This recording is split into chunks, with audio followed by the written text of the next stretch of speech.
स्वामी ने मारा भावपूर्वक वंदन। અસીમ ઉપકારી સર્વ ગુરુ ભગવંત તથા રત્નાદિક મહાસતીજીઓના ચરણોમાં ભાવપૂર્વક વંદન। परमात्मा ने हम पर असीम करुणा करके हमें सत्य का बोध फरमाया और उस सत्य के बोध को आचार्य श्री देवर्धि गणी क्षमा श्रमण नाम के एक संत ने उनके 500 शिष्य के साथ मिलकर यह सत्य के बोध को लिपिबद्ध किया, यानी उसे ग्रंथस्थ किया। और वह ग्रंथस्थ किए हुए प्रभु के सत्य वचन यानी आगम, और उस आगम में प्रभु की अंतिम देशना जिस आगम में समाविष्ट होती है उसका नाम है श्री उत्तराध्ययन सूत्र। और श्री उत्तराध्ययन सूत्र के 28th चैप्टर में यानी 28वें अध्ययन में 9 तत्व का वर्णन आता है। हम सब भी वह 9 तत्व का प्रभु की वचन में क्या कहा गया है उसे श्रवण करेंगे। जीवा जीवाय बंधोय पुण्यम पावासोतः सव्वरो निजरामुखो संते एतहियानव। प्रभु ने इस गाथा के द्वारा हमें 9 तत्व समझाए हैं। जीवा जीवाय यानी कि जीव तत्व और अजीव तत्व, बंधोय यानी बंध तत्व, जीवा जीवाय बंधोय पुण्यम पावसोतः यानी पुण्य तत्व, पाप तत्व आश्रव तत्व, सव्वरो निर्जरा मोक्षो यानी सव्वर तत्व, निर्जरा तत्व और मोक्ष तत्व। यह 9 तत्व है। संते एतहियानव यानी कि यह 9 तत्व है। यह प्रभु की वाणी जो हमने अभी बोली, हमारे भाव है कि आप सब भी यह प्रभु के वचन बोले। प्रभु के वचन सूत्र में कहे गए हैं और वह सूत्र 4 पद में डिवाइडेड है। मैं एक पद बोलूंगी, बाद में आपकी स्क्रीन पर भी वह गाथा दिखाई जाएगी और आप सब भी श्रद्धापूर्वक यह 9 तत्व को बोलेंगे। जीवा जीवाय बंधोय पुण्यम पावसोतः सव्वरो निजरामुखो संते एतहियानव। मूविंग फॉरवर्ड, 9 तत्व का वर्णन, 9 तत्व के नाम हमने सुने, लेकिन आचार्य उमा स्वाति जी ने श्री तत्वार्थ सूत्र में बताया है, तत्वार्थ श्रद्धानम सम्यक दर्शनम, यानी तत्व पर श्रद्धा करने से तत्वार्थ यानी कि तत्व के अर्थ का ज्ञान पाकर उस पे श्रद्धा करने से हमें सम्यक दर्शन की प्राप्ति होती है। हमने 9 तत्व के नाम तो जाने हैं, लेकिन तत्व क्या है? तत्व यानी अस्तित्व का ज्ञान। अस्तित्व यानी वस्तु का सत्य स्वरूप और उसका शाश्वत होना। तत्व यानी अस्तित्व का ज्ञान और अस्तित्व यानी वस्तु का सत्य स्वरूप और उसका शाश्वत होना। Let's take an example so that we can easily understand it. यदि आपके आसपास में बहुत सारे प्लांट्स हैं, यदि आप वह प्लांट्स को देखते हो तो वह प्लांट्स का प्लांट्स रूप में होना उसकी प्लांट्स की प्रेजेंट अवस्था है, जो थोड़े सालों के बाद विनष्ट हो जाएगी, क्योंकि वह अनित्य है, अवस्था अनित्य है, लेकिन वह प्लांट में रहा हुआ अस्तित्व यह नित्य है, जो अनादिकाल से था, जो वर्तमान में भी है और अनंत काल तक रहेगा। और वह है प्लांट्स में रहा हुआ अस्तित्व, यानी कि जीव तत्व। यानी कि हम कभी भी कोई भी सिचुएशन को इस एंगल से देखते हैं, यानी कि तत्व के अस्तित्व के एंगल से देखते हैं, तो यह है सम्यक दर्शन। यानी कि 9 तत्व को जानने के बाद हमें हमारी डे टू डे लाइफ में हमारे व्यू ऑफ पॉइंट को उसी एंगल से देखने का सीखना है। यानी कि तत्वार्थ श्रद्धानाम सम्यक दर्शनम, यानी कि 9 तत्व को समझने से, उसके अर्थ को जानने से हमें सम्यक दर्शन की प्राप्ति होती है। लेकिन द नेक्स्ट क्वेश्चन अराइजेस, सम्यक दर्शन से हमें क्या मिलेगा? हमें क्यों सम्यक दर्शन की प्राप्ति करनी चाहिए? परमात्मा ने कहा है, एक भी बार अनादिकाल से परिभ्रमण करता हुआ जीव यदि एक भी बार सम्यक दर्शन को प्राप्त कर लेना, तो उसका मोक्ष निश्चित रूप से डिसाइड हो जाता है। यानी यह सिर्फ स्टडी क्लास ही नहीं है, यह 9 तत्व स्टडी करते करते, यह प्रभु की वाणी को कंठस्थ और हृदयस्थ करते करते, यदि हमें इस पर श्रद्धा हो गई ना, जो प्रभु ने कहा है वही सत्य है, एक भी बार यह तहत्ती फीलिंग आ गई ना, तो हम इसी क्षण मोक्ष को निश्चित कर देंगे। यानी कि मोक्ष को निश्चित करने की यह क्षण आज गुरुदेव की कृपा से हम सबको प्राप्त हुई है। और सम्यक दर्शन की निमित्त रूप 9 तत्व को आगे पढ़ते हुए, फर्स्ट तत्व जीव तत्व। यदि आप कोई पानी के ग्लास में 2 स्पून्स ऑफ शुगर ऐड करेंगे, तो वह पानी कैसा हो जाएगा? ऑब्वियसली वो पानी स्वीट हो जाएगा, क्योंकि शुगर की क्वालिटी है स्वीटनेस। बस उसी तरह ज्ञान और दर्शन, यह गुण है जीव का। जीव का गुण है ज्ञान और दर्शन। चाहे फिर वो निगोद के जीव हो, यानी कि 1 बॉडी एंड इनफाइनाइट सोल, या फिर वह कोई मोक्ष में सिद्ध अवस्था में रहे सिद्धात्मा हो, या फिर वो एकेंद्रिय से लेके पंचेंद्रिय तक के कोई भी जीव हो, सभी जीव में यह गुण पाए जाते हैं।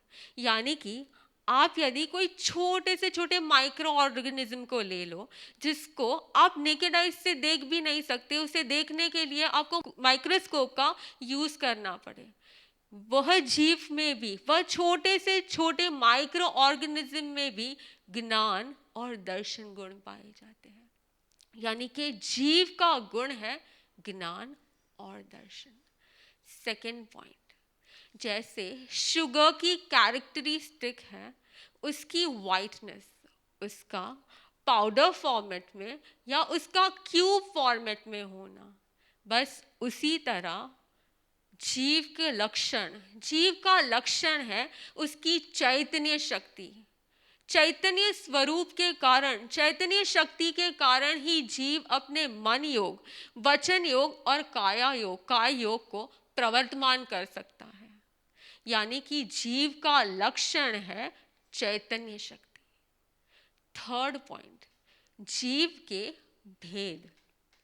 जीव के जगन्य 2 भेद किए जा सकते हैं और उत्कृष्ट अनेक भेद किए जा सकते हैं। आज हम जीव के 2 भेद सीखेंगे, एक है संसारी और एक है सिद्ध। संसारी जीव, यानी कि जो कर्म से युक्त है, वह है संसारी जीव। सिद्ध के जीव, यानी कि जो कर्म से मुक्त हो गए हैं, जो अष्ट कर्म से मुक्त हो गए हैं, वह है सिद्ध के जीव। यदि आपको एक बलून दिया जाए जिसके अंदर हीलियम गैस भरा हुआ है और उसे आप हवा में छोड़ दो, तो वह ऊपर की ओर उड़ना शुरू कर देगा। विद द रीज़न कि उसके अंदर का जो गैस है उसका वेट आसपास की एयर से कम है और वह हल्का होने के कारण वह ऊपर की ओर क्या करता है, गति करता है। बस उसी तरह आत्मा का स्वभाव है अगुरु लघु। गुरु यानी भारी और लघु यानी हल्का। अगुरु लघु यानी न भारी न हल्का, यानी कि वेट लेस होना।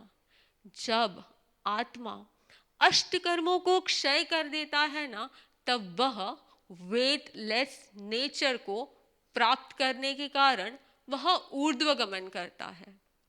जिस तरह यदि आप कोई वुडन का एक पीस ले लो और उसके ऊपर मिट्टी के लेयर करते जाओ, एक लेयर, दूसरा लेयर, तीसरा लेयर, और वह लेयर्ड वुडन पीस यदि आप किसी पानी में डालो, पॉन्ड में डालो, तो वो नीचे चला जाएगा। लेकिन धीरे धीरे जैसे मिट्टी के लेयर्स निकलते जाएंगे, वो वुडन प्लैंक क्या करेगा, पानी के ऊपर आकर तैरने लगेगा। क्यों? क्योंकि जैसे जैसे लेयर्स निकलते गए उसका वेट कम होता गया और वो ऊपर की ओर आ गया।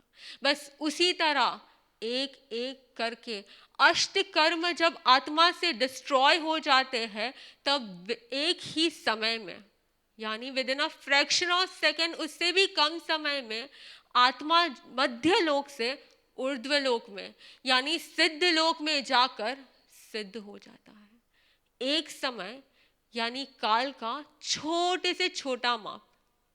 एक बार यदि हम आंख ब्लिंक करके खोलें ना, उसमें भी असंख्य समय पसार हो जाते हैं। इतने छोटे समय में आत्मा ऊर्ध्वगमन करके मोक्ष में स्थित हो जाता है।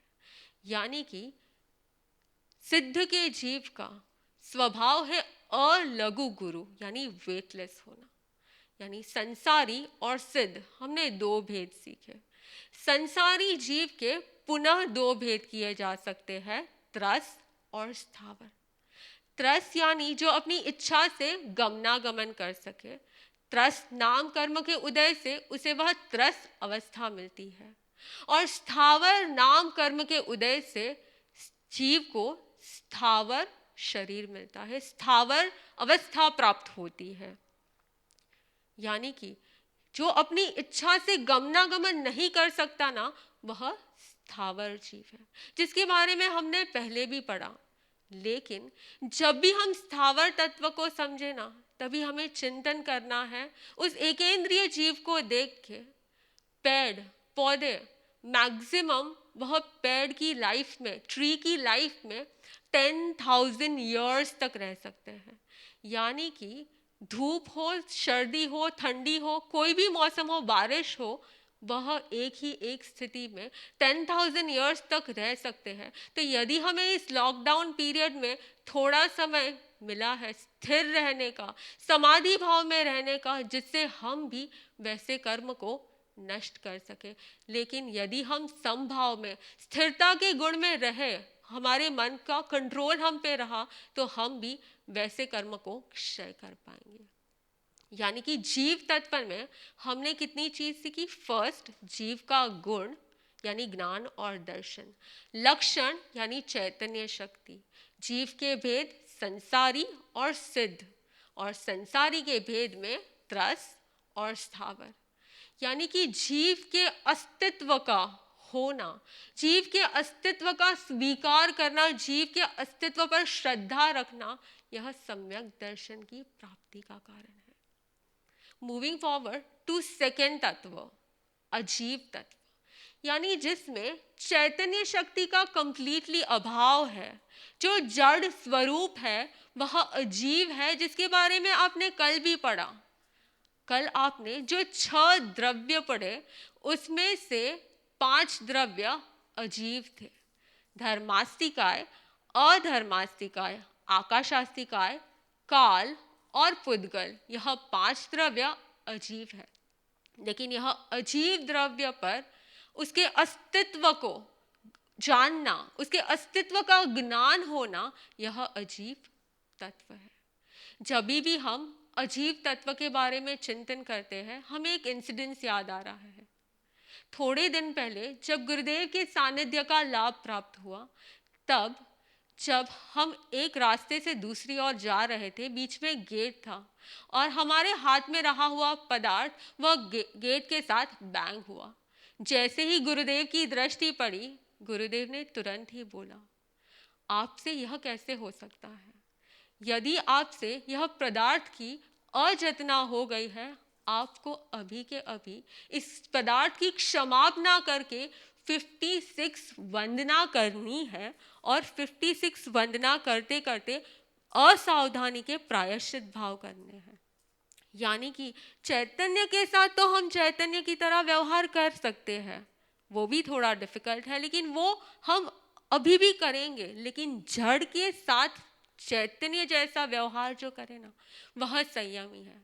लेकिन अगर आपको पूछा जाए, आप ऑफिस से, स्कूल से, कॉलेज से घर आते हो, तब कितने लोग अपने सॉक्स, अपने शूज, अपने क्लोथ्स, अपने बिलोंगिंग्स हियर एंड देयर आप कहीं भी रख देते हो, या फिर you just keep it here and there और you keep it on a proper place? 90% of the people must be keeping things here and there. बस हमें अजीब तत्व को समझते समझते यही समझना है कि हमें पुद्गल से बने हुए अजीब तत्व के प्रति भी जतना करनी है, यानी जड़ के प्रति भी चैतन्य रूप व्यवहार करना है। क्योंकि गुरुदेव बहुत बार कहते हैं कि यदि हम कषायवश होकर, यानी कि हम एंगर में आ जाते हैं और पेपर को टेयर करते हैं, एकदम जोर से फाड़ते हैं, तो वह पेपर का टेयर करना इज इक्वल टू गाय की कत्ल करना।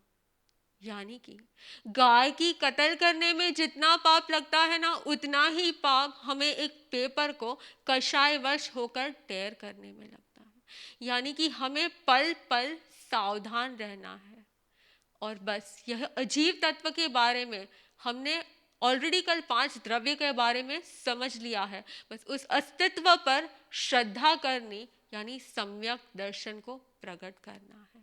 फर्स्ट जीव तत्व, सेकंड अजीव तत्व, थर्ड इज पुण्य तत्व।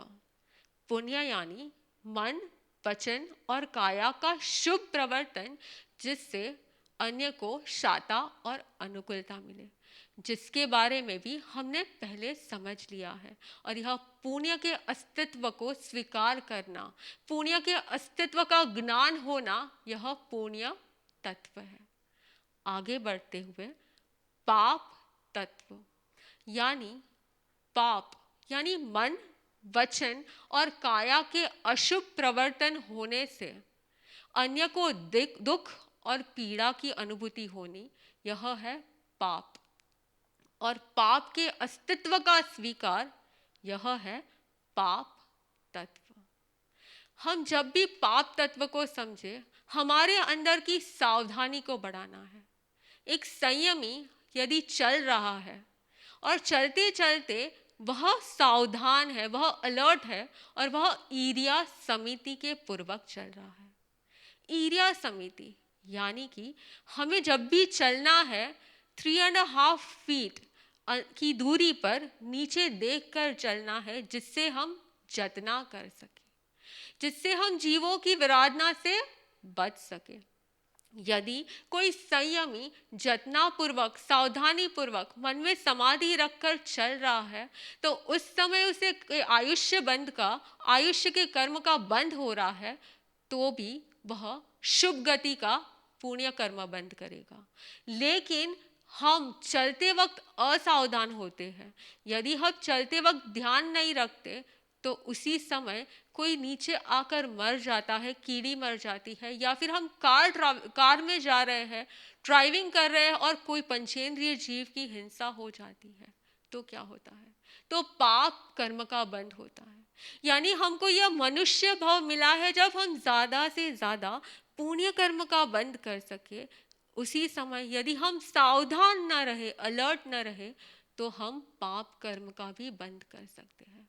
क्योंकि हमें जो भी मिलता है, प्रभु ने कहा है पत्तेय पुण्य पावम, यानी कि प्रत्येक व्यक्ति को जो भी मिलता है अपने पुण्य और पाप के अनुसार मिलता है, और इसीलिए हमें पाप के कार्य में सावधान रहना है। और इसीलिए हमको प्रभु ने 18 प्रकार के पाप के स्थान बताए हैं जिससे हमें हमेशा सावधान रहना चाहिए। और वह पाप स्थानक में पहला पाप है प्राणातिपात, यानी कि प्राणों का अतिपात, यानी कि प्राणों की हिंसा। जब जीव प्राण से मुक्त होता है तब उसकी मृत्यु हो जाती है। आप लोग में से बहुत सारे ऐसे होंगे, ऐसे हाउसवाइफ होंगे जो टीवी देखते देख वेजिटेबल्स को क्या करते होंगे, कट करते होंगे। वेजिटेबल्स कट करते समय एकेंद्रिय का तो प्राणातिपात हो ही रहा है, एकेंद्रिय जीव यानी कि वे वेजिटेबल्स का तो प्राणातिपात हो रहा है, लेकिन उसके निश्चित यदि कोई अन्य इंसेक्ट है उसके ऊपर भी यदि हमारा छुरा, हाथ में रहा छुरा फिर जाता है तो उसका भी प्राणातिपात होता है। यानी कि हमें यह पाप तत्व को जानने के बाद हमें हर समय सावधान रहना है। फर्स्ट था प्राणातिपात, दूसरा है मृषावाद। मृषावाद यानी असत्य का सेवन। यदि हम इस पाप से बचे और सत्यवाणी का प्रयोग करें तो हमें वचन सिद्धि प्राप्त हो सकती है। वचन सिद्धि प्राप्त होने से हम जब भी जो भी बोले ना ऐसा ही हो, ऐसी सिचुएशन अराइज हो सकती है। यानी इस पाप को समझने के बाद हमें हमेशा सत्य का प्रयोग करना है, सत्य वचन का प्रयोग करना है। प्राणातिपात, वृषावाद, थर्ड इज अदता दान। अदता दान मीन्स चोरी। किसी की निष्ठा में रही हुई चीज को पूछे बिना, उसकी आज्ञा लिए बिना ले लेना और उसका यूज करना इस अदता दान। फोर्थ इज मैथुन, यानी कि अट्रैक्शन टुवर्ड एनी पर्सन और एनीथिंग। यदि हम रोटी खाते समय हमें रोटी भी यदि सॉफ्ट लगती है ना तो वह सॉफ्ट लगना, उसकी अनुभूति, यह हमारा मैथुन है। और इसीलिए हमें आहार लेते समय भी अलर्ट रहना है, अनासक्त भाव में रहना है। फिफ्थ पाप इज प्राणातिपात, मृषावाद, अदतादान, मैथुन और परिग्रह। परिग्रह यानी वस्तु का संग्रह करना, लेकिन परमात्मा ने कहा है संग्रह करना, संसारिक वस्तुओं का संग्रह करना यह तो पाप है, लेकिन मुच्छा परिग्रहो यानी कि मूर्छा भाव यानी कि attachment towards your belongings is also sin. यानी कि हमारे पास जितनी वस्तु है उसके प्रति का अटैचमेंट धीरे धीरे क्या करना है, कम करना है। इससे हमारा परिग्रह भाव कम होगा। क्रोध यानी एंगर, मान यानी ईगो, अहंकार, क्रोध, मान, माया यानी चीटिंग, लोभ यानी लालच। क्रोध, मान, माया, लोभ पाप है, हमें समझ में आता है लेकिन इस पर कंट्रोल करना डिफिकल्ट होता है। लेकिन हमें यह समझने के बाद हमारी अलर्टनेस को बढ़ा के इस पे भी कंट्रोल लाना है। क्रोध, मान, माया, लोभ। इसके बाद आता है राग। राग यानी अटैचमेंट। यदि हमें कोई चीज अपनी लगती है, ये मेरा है, यह मेरा है, इसमें से मेरा, यह मिथ्या वचन है। यदि हम निश्चय रूप से देखा जाए तो मेरा कोई हो ही नहीं सकता, हमारे आत्म तत्व के अलावा और कोई चीज मेरी हो ही नहीं सकती। लेकिन हम जब जीव तत्व को भूल जाते हैं तब हम में मेरापन आता है, और वह मेरापन आने से राग होता है। यानी कि जब हम जीव तत्व को भूल जाते हैं ना तभी हम राग में अटैच हो जाते हैं, और राग के मूल के कारण हमें द्वेष आता है। द्वेष यानी हेट्रेड। क्रोध, मान, माया, लोभ, राग, द्वेष। कलह यानी कि कॉन्फ्लिक्ट्स, डिस्प्यूट्स, लड़ाई झगड़ा। अभ्याख्यान यानी कि आक्षेप, जब हम किसी पर आक्षेप करते हैं, किसी की गलती नहीं है और उसे ब्लेम करना, यह है आक्षेप वृत्ति। पैशून्य यानी चाड़ी चुगली करना। पर परिवार यानी कि किसी की निंदा करना। रई अरई यानी रति भाव और अरति भाव। संसार के प्रति प्रीति, संसार के प्रति लाइकिंग्स की फीलिंग, यह रति भाव है। और धर्म के प्रति अप्रीति, यह अरति भाव है। रई अरई। माया मोसो यानी कि माया यानी चीटिंग, और मोसो यानी मृषावाद, यानी चीटिंग के साथ हम जब असत्य बोलते हैं तब यह माया मोसो है। और लास्ट पाप तत्व है 18वां पाप, मिथ्या दंसन सलम, यानी मिथ्या दर्शन। इसे प्रभु ने शल्य कहा है। शल्य यानी कांटा। यदि हमारे पैर में कांटा चुभ जाए तो हमारी वॉकिंग स्पीड स्लो हो जाती है। उसी तरह मिथ्या दर्शन नाम का शल्य यदि हमारे आत्मा में लग गया तो हमारी मोक्ष तरफ जाने की गति भी, स्पीड भी स्लो हो जाती है।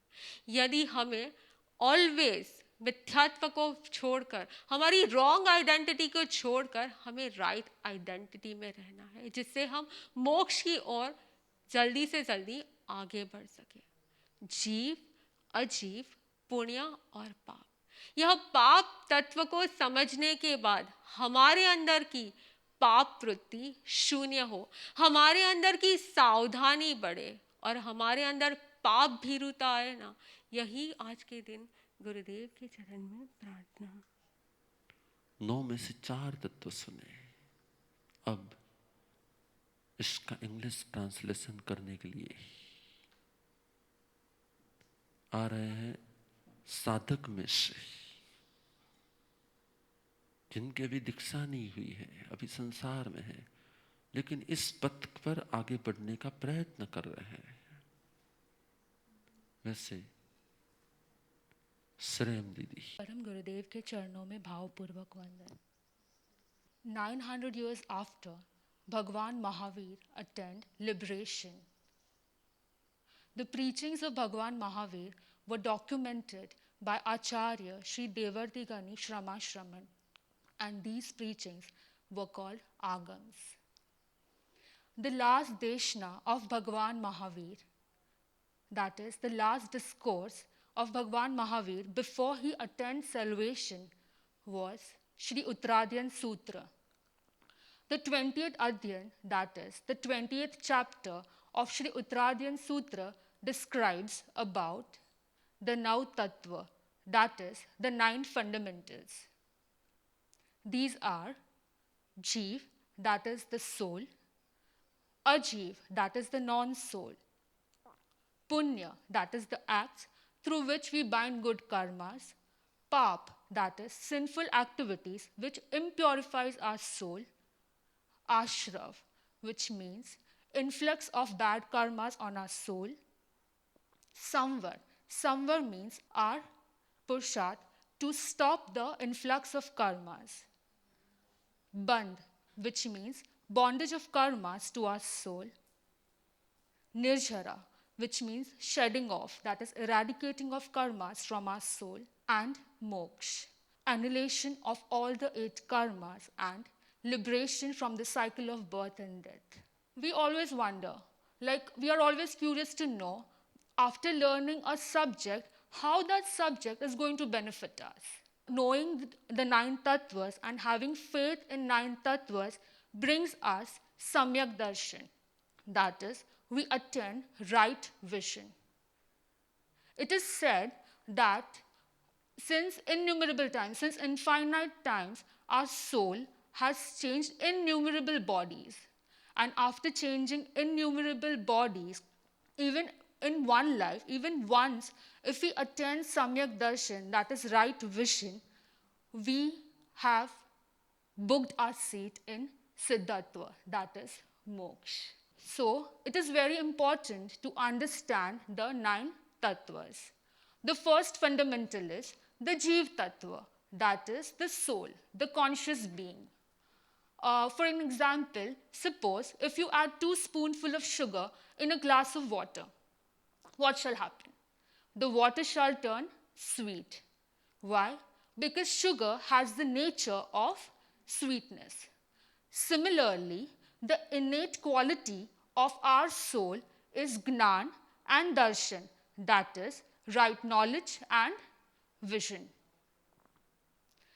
Be it a Nigod Jeev, that is, one body and many soul, or be it a liberated soul, be it an ekendriya jeev, that is one sensed living being, or be it a panchendriya, that is five sensed living being. Each and every soul possess this quality of Gnan and Darshan. What's the color of sugar? It is white. Be it in a crystalline form, or be it in a powdered form, or be it sugar cubes. So whiteness is the characteristic of sugar. Similarly, Chaitanya, that is consciousness, is the characteristic of a soul. And it is because of this consciousness that we can use, a living being can use its man, vachan and kaya, that is body, mind and speech. Suppose you take a balloon, you inflate it with helium gas. When you inflate it with helium gas and leave the balloon, what happens? The balloon shall move in upward direction. Why? Because the helium gas weight is lighter than the other gases present in the air. Similarly, our Atma, that is our soul, has a quality of a Guru Laghu. That is, it is neither heavy nor light, it is weightless. When we shed all the 8 karmas, our Atma, our soul, comes in its true nature, and it gets this true nature of a Guru Laghu, and it does Urdhvagaman, that is, it starts moving in the upward direction. Within one samay, that is, within smallest indivisible part of time, it moves from Madhyalok. Madhyalok is the place where we are right now, abode of humans and animals. It moves from there till apex of the universe, that is Siddhalok, abode of liberated soul. Going on further, Mahasati Ji explained us, for example, if you take a plank of wood, a wooden plank, you cover it with layers of mud and then you immerse it in water. What shall happen? The plank of wood shall sink inside the water. Now, one by one, each of the layer of mud shall get dissolved in water, and immediately, within fraction of second, the wooden plank will turn up. Similarly, within fraction of seconds, within one samay, our Atma moves from Madhyalok to Siddhashila. Moving on, Mahasati Ji explained us the second tattva, that is the Ajiv tattva. Anything which does not have life is Ajiv. Knowing the Ajiv tattva is important to understand the true nature, the true characteristic of a non-living object. She shared an experience with us. She had carried something in her hand and that object banged against the door. Param Gurudev immediately noticed it and he told her to seek for forgiveness for her lack of alertness, and also as a prayashchit, as a repentance, asked her to do 56 varnas before she joins her daily seva. Behave respectfully with living being is very natural. It is easy. But to have respect as your inherent nature, to have respect not only for living beings but also for non-living things is the true essence of Sanyam life. And that's the lifestyle that Bhagwan Mahavir too followed. We should have respect not only for living beings but also for non-living objects. The third tattva, that's the Punya tattva. We have already studied about Punya and 9 types of Punya in previous sessions of Jainism class. When we engage our mind, body and speech in good activities, we bind good karmas. We bind Punya. The fourth one, which Mahasati Ji explained, was the Pap tattva. Pap, which means sin. She gave us a brief introduction of 18 types of papasthana, that is, 18 sources of sin, which a person should avoid. The first is pranatipat, which means violence. Violence against anything. It can be killing someone, killing a small insect. She gave example that in Sanyam life, Bhagwan Mahavir has always Bhagwan Mahavir has preached us to look down and walk. The second is Mrushavad, which means telling a lie.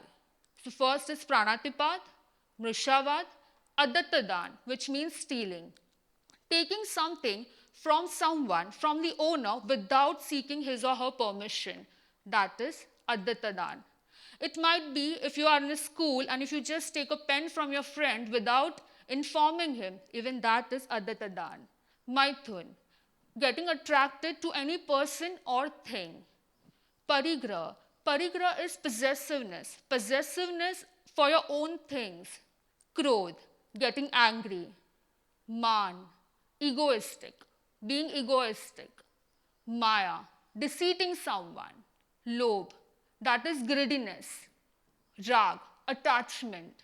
Bhagwan Mahavir has said that rag itself is also a pap. Getting attached to anything or any person is rag. Dvesh, which means aversion. Kalaha, which means conflict, fights. When there are difference of opinion, we tend to fight. Abhyakhyan, which means accusing or blaming someone for something. Paishunya, Rai Arai, which means Rai Arai, that is Rati and Arati, which means liking towards worldly things and disliking towards spiritual or religious activities. Maya Mosso, which means telling a malicious lie. Michha Dansan Sala, which means wrong belief. And wrong belief has been said as a thorn in Samyaktva. So one should understand all of these 18 papasthanaks, all of these 18 sources of sins, and should try to avoid them. To sum up, today we studied about 4 tattvas out of the 9 tattvas. They are Jeev, Ajeev, Punya and Pap.